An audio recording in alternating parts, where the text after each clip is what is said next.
Okay, let's try again.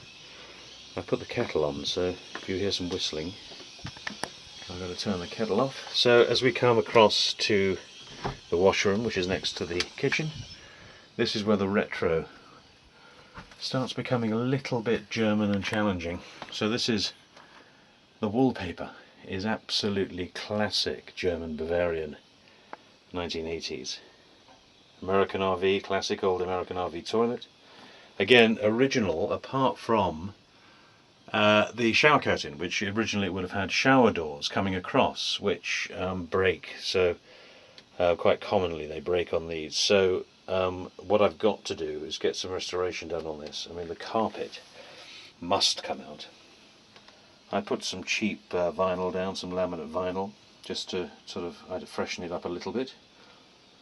But it's a difficult one with this because you want to keep it original, because there are 11 of these left in the world. So you want to keep it original, but at the same time, the quality of some of this stuff that's sort of replaceable, because the sink needs replacing really, and the original vanity unit is broken.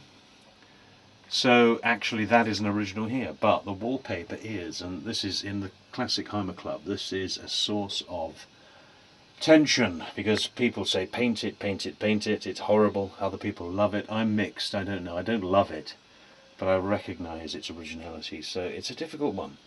Anyway, this is perfectly serviceable. I mean, especially in Europe, to have a washroom which is this big is quite rare. And behind the shower curtain there's a full shower. And this is classic American RV, sort of to cut two-piece. But again, it works perfectly. It works really well. It's a good power shower, but it might, I don't know, I'm in two minds about this. I think it needs updating for me to use, and then maybe just keep all the stuff for any other owner who wants to use it. Washroom, right.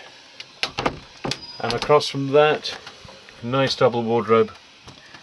Fantastic for storing clothes. Nice drawer unit there for all the socks. I keep the big coffee machine in here as well, and lots of stuff. I mean, obviously there's the awning handle hanging out. Loads of clothes. It's, a lot of stuff in here which does need organising. So let's close that. But that's incredibly useful. It's things like this that you don't get in normal European motorhomes. Big full double wardrobes. And you certainly don't get air conditioning. And that all works. It's an original Coleman Mark II, and it all works, which is incredible. So you go down the very small hallway, and there's a dividing door for the bedroom, which is, again, really good.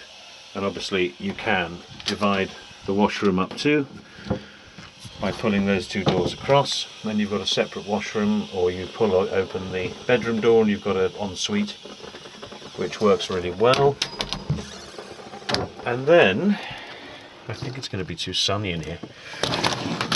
Wow! This is the bedroom. And it's a side bed. Again, so much storage.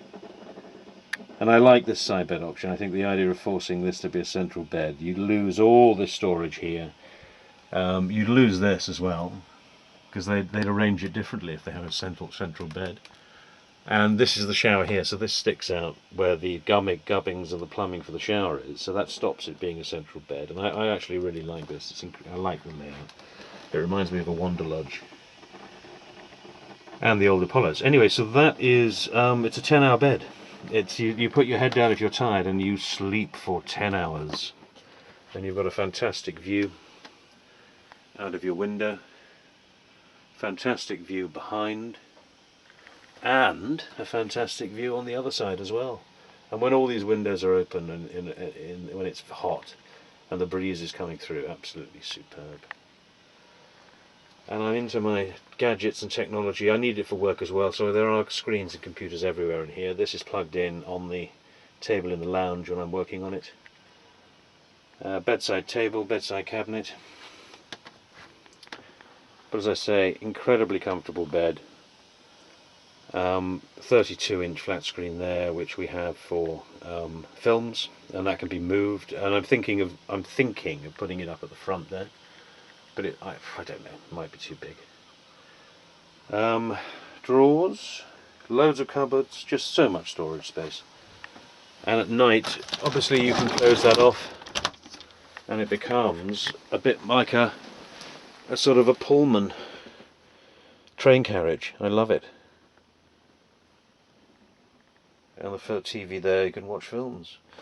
And what is good is that there are the normal sort of furnace heating system. It's called Truma blown heating, but this is the Truma gas fire, and it's essentially just a gas fire, so it belts out heat, and it can be blown air, but if you don't want to run down your battery, you just have it on as a full-on double gas fire, and it warms the whole place up, and obviously the bedroom especially, which is excellent.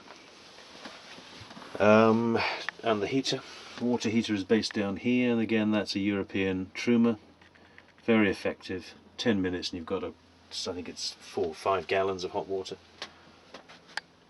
But big skylights in European. I mean, the Hymer were known for their big skylights, this is the original one, and there's no, it's not fancy. It's just a wind up, which means it never ever breaks. And once you open that up and you have the windows open, it's sort of like being outside. It's fantastic. Okay, the kettle. Okay, I'm going to stop this now and then do one last one.